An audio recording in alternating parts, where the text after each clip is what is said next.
लेकिन मन में कितने लोग उतार रहे हैं, मायने वो रखता है। तो हम ये चाहते हैं कि आप एक एक शब्द को गुने, सुने और फिर गुने और फिर उसको अपने जीवन में बुने, तो आपका कल्याण स्वाभाविक है।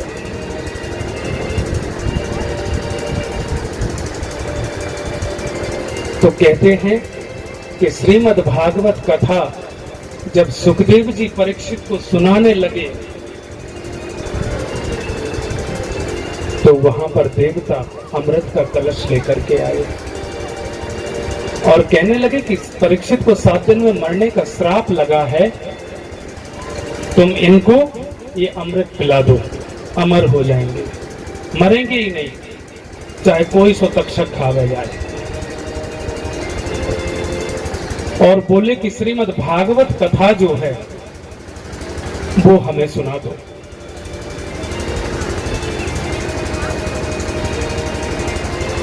तो राजा परीक्षित के लिए अमृत पिलाने देवता आए। किस बात से? क्यों?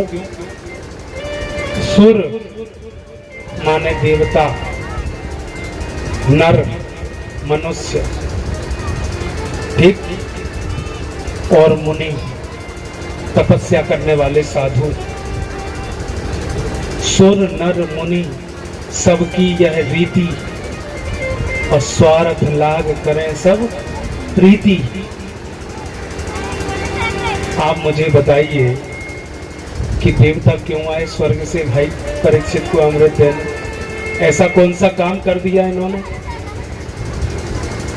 तो वो ये चाहते हैं कि क्वा सुधा क्वा कथा लोके क्वा काचा क्वा मणिर महान। राजा परीक्षित को जो कथा प्रदान की जा रही थी वो कथा कल्याण करने वाली थी। स्वर्ग में कथा नहीं मिलती, स्वर्ग में भगवान नाम नहीं मिलता, दान आदि कीर्तन आदि आप वहां नहीं कर सकते, भजन नहीं कर सकते। तो बोले फिर स्वर्ग किस काम का साहब, हम तो जानते नहीं। तो आप जो धर्म कर्म आदि करते हैं इसकी पूंजी आप एकत्रित करते हैं। आपने 1 लाख रुपया कमाया और बैंक में रख दिया। अब उस बैंक में से आप जब भी जाएंगे अपना एटीएम लगाया, 1000 रुपए निकाल लिए, 2000 रुपए निकाल लिए, 10,000 रुपए निकाल लिए। तो आप निकाल कैसे सकते हैं? क्योंकि आपने पहले जमा कर दिया है बैंक में, और अगर आपने बैंक में जमा नहीं किया होगा तो थप्पड़ मार के भगा देगा, चल भाग यहां से, चोरी करने आया है तू। यही शब्द होंगे। किसका एटीएम तू जो है चुरा करके ले आया और यहाँ पर कार्ड लगा के पैसे निकाल रहा है? तो जब हम लोग पुण्य करते हैं और उनका जमा खाता एकत्रित होते होते होते होते जब बड़ा पुण्य हो जाता है तो हमको स्वर्ग की प्राप्ति होती है। और जब स्वर्ग की प्राप्ति हमें होती है तो हमारा पुण्य धीरे धीरे धीरे धीरे क्षीण होने लगता है।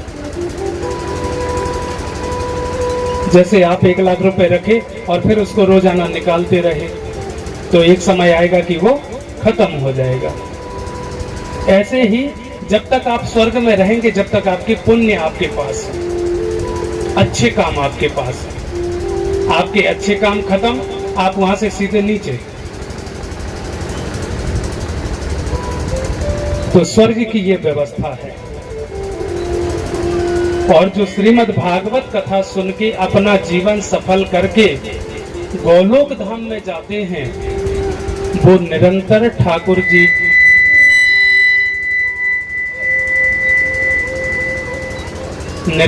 ठाकुर जी के दास हो जाते हैं, नित्य पार्षद हो जाते हैं।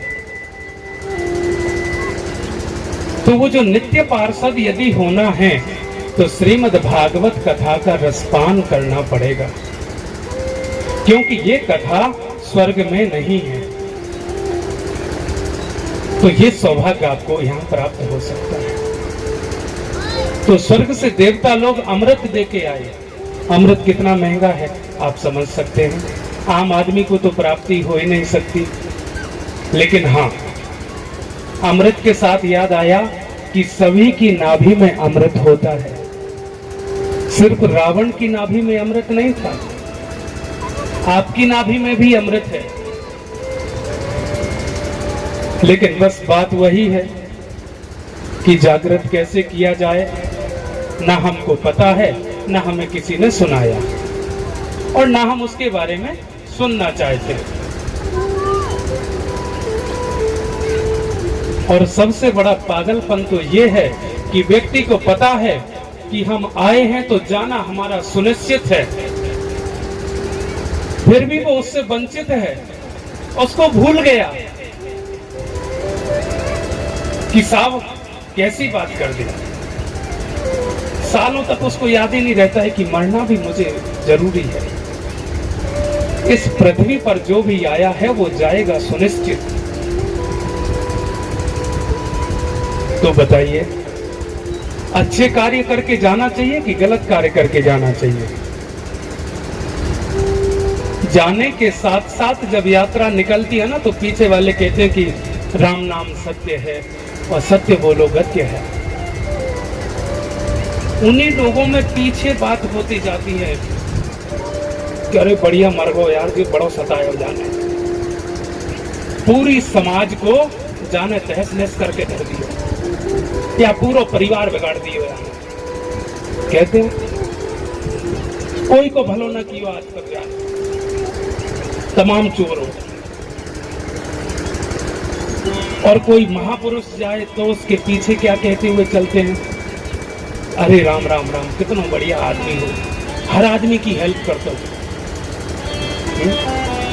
नित्य मंदिर जाता था, किसी को कभी गाली नहीं दी, किसी के खेत पर कब्जा नहीं किया, किसी का धन नहीं चुराया, कभी कोई गलत काम नहीं किया, बहुत समाज की सेवा की, और बेचारा देखो आज कैसे चला गया। तो शव यात्रा में चलने वाले व्यक्ति आपको बता देते हैं कि वो व्यक्ति जो गया वो कितना श्रेष्ठ था और कितना गलत था।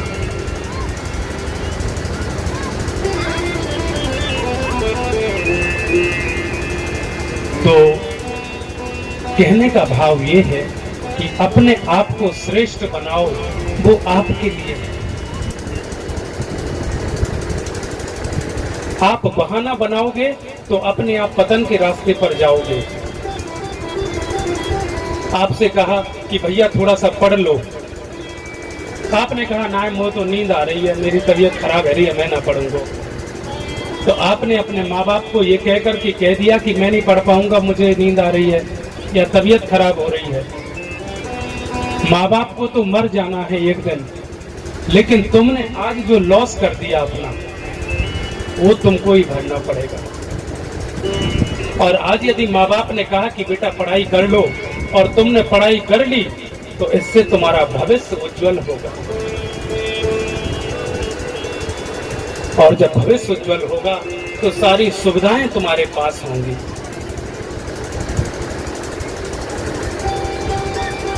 तो माता पिता का परम कर्तव्य है कि वो बच्चों को सही रास्ते पर ले जाएं, और बच्चों का परम कर्तव्य है कि वो माता पिता की बात माने।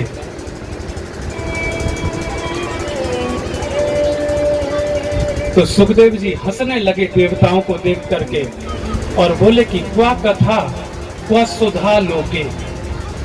श्रीमद् भागवत की तुलना तुम किससे कर रहे हो? अमृत से। ये तो कल्पवृक्ष है। और तुमने तो ऐसे तुलना कर दी श्रीमद् भागवत कथा की, जैसे एक हीरे के साथ में और एक कांच के टुकड़े की तुलना कर दी जाए। स्वर्ग का अमृत भी श्रीमद् भागवत कथा के आगे कांच का टुकड़ा है, और श्रीमद् भागवत कथा हीरा है, मणि है। तो देवताओं को बड़ा बुरा लगा ये सुखदेव जी की बात सुन के।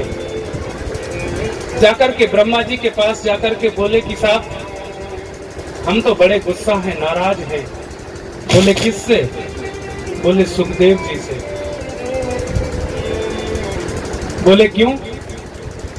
बोले इसलिए नाराज हैं कि हमारे अमृत को उन्होंने छोटा कह दिया और अपनी भागवत कथा को बड़ा बता दिया।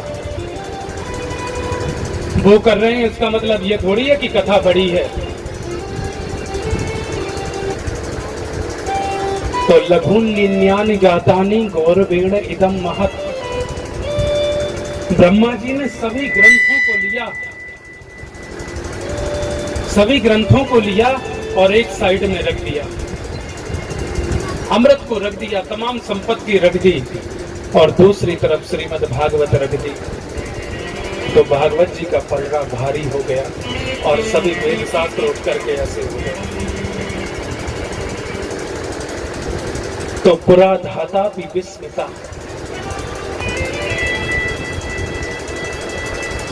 कहते हैं कि ब्रह्मा जी भी विस्मित हो गए कि ऐसा कैसे हो सकता है। ब्रह्मा जी सभी देवताओं को लेकर के सुखदेव जी के पास आए और सुखदेव जी से क्षमा मांगी और कहने लगे कि हम भागवत जी को छोटा समझ रहे थे, इसके लिए आप और श्रीमद् भागवत भगवान हमको क्षमा करें,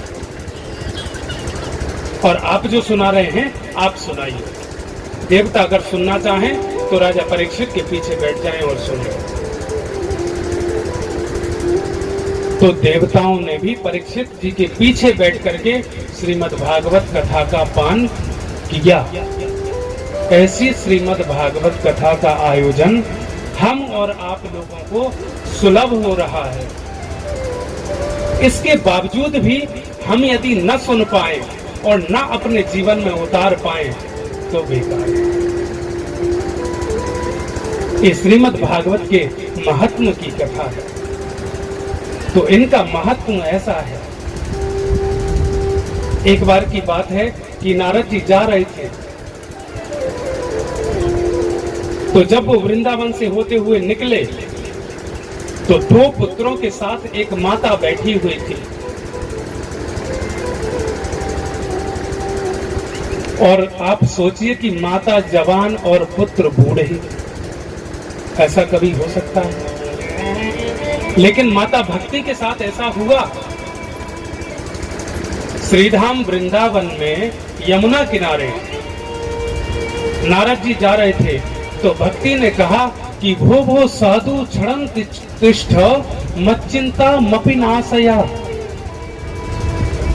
बोले अरे साधु क्षण भर रुको, भो साधु क्षणं तिष्ठ, और मच्चिंता मपि नाशया, मेरी चिंता का जो है कारण, उसका निवारण आप बताओ। क्योंकि आप जब यहां से निकले तो हमको लगा कि आप कुछ कर सकते। तो जब माता भक्ति ने ऐसा कहा तो नारद जी ने कहा कि ठीक है, क्या बात है। तो उन्होंने कहा कि हमारे ये दोनों बच्चे जो है वृद्ध हो गए और हम जो है जवान हैं, आप देख लीजिए। कहने लगी कि हमारा जो जन्म हुआ वो महाराष्ट्र में हुआ और कर्नाटक में मैं पली बड़ी और गुजरात में मैं जीर्ण शीर्ण हो गई। वृंदावन आकर के थोड़ा सा अच्छा लगा हमें, तो हमारे बालक जो है वृद्ध हो गए। ज्ञान और वैराग्य को उठाने का तमाम नारद जी ने प्रयास किया। तो श्रीमद् भागवत कथा में लिखा है कि गीता पाठेर मुहुर मुहु, चारों वेदों का पाठ किया, गीता का पाठ किया, विष्णु सहस्रनाम आदि आदि का पाठ किया, लेकिन ज्ञान वैराग्य जो है वो मूर्छित हो गए और पड़े हुए हैं, वो उठे नहीं। तो नारद जी ने कहा कि देवी, हमको थोड़ा सा आप समय दो और इसका निवारण जो है हम किसी महान संत से पूछ करके आपको बताएंगे। तो नारद जी चल दिए। पुष्करम च प्रयागम च काशी गोदावरीम तथा। नारद जी वाराणसी गए, बड़े बड़े संतों से मिले और पूछा कि ज्ञान वैराग्य की हालत बड़ी जर्जर है वृंदावन में यमुना किनारे, तो ऐसा क्या किया जाए जिससे वो जवान हो जाए, पुष्ट हो जाए। नारद जी जैसा संत सवाल करे एक किसी व्यक्ति से, आप सोच लीजिए कि कोई 10 का विद्यार्थी है और उससे यूपीएससी टॉपर कोई सवाल पूछे तो क्या वो जवाब दे पाएगा? या कोई बड़ा एमबीबीएस एमडी डॉक्टर जो है वो झोला छाप डॉक्टर से पूछे कि भैया हमको बुखार चढ़ा है, जरा दवाई कर दो, तो वो डॉक्टर तो वैसे ही घबरा जाएगा कि भाई इनकी दवाई कैसे कर सकते हैं हम, ये तो खुद एमबीबीएस हैं या एमडी हैं। तो नारद जी बहुत बड़े संत हैं। तो जब नारद जी का नाम सुनते तो कुछ लोग तो पलायन कर जाते संत, कुछ लोग मौन धारण कर लेते, कुछ लोग शरणागत हो जाते कि महाराज हमें नहीं पता, हम आपकी शरण में हैं, हमें क्षमा करो। तो ऐसे ही भटकते भटकते जब नारद जी जा करके एकदा ही विशालायाम चत्वारा ऋषयो मला और सत्संगार्थ समायाता दद्रसु तत्र नारदम। तो वो जो है चारों ऋषि सनक सनंदन सनातन सनत कुमार भ्रमण कर रहे थे, क्योंकि उनका सिर्फ लक्ष्य एक ही है, सत्संग होना चाहिए, कथा होना चाहिए। तो वो सत्संग की वजह से डोलते फिर रहे थे और नारद जी यहां से पहुंचे तो उनसे मिलन हुआ। नारद जी ने चारों ऋषियों को प्रणाम किया।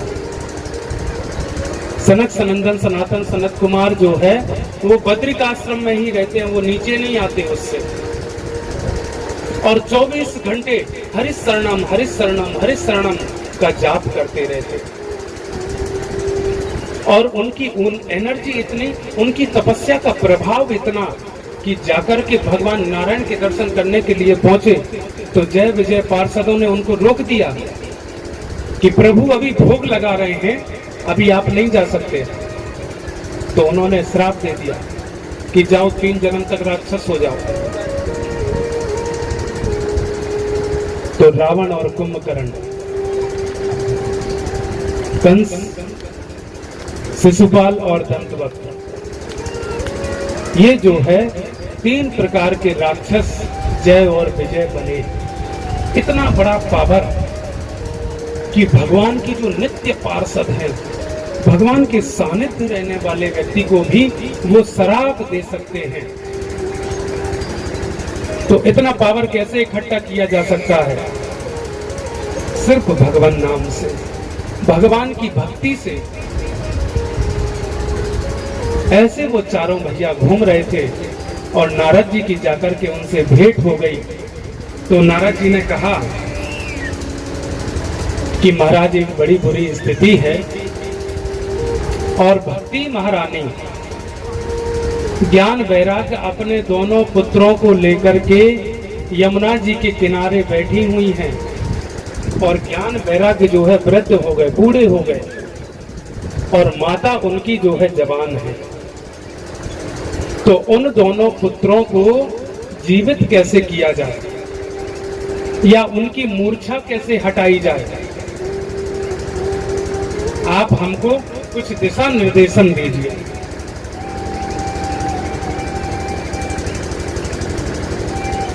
तो वो लोग बोले, चारों भैया बोले, कहते हैं कि कथम ब्रह्मन तीन मुखा कुतस चिंता तुरो भवान। नारद जी, तुम्हारी चिंता बहुत बड़ी है और तुम जो ऐसे भगे डोल रहे हो, जाको कारण हमें बताओ।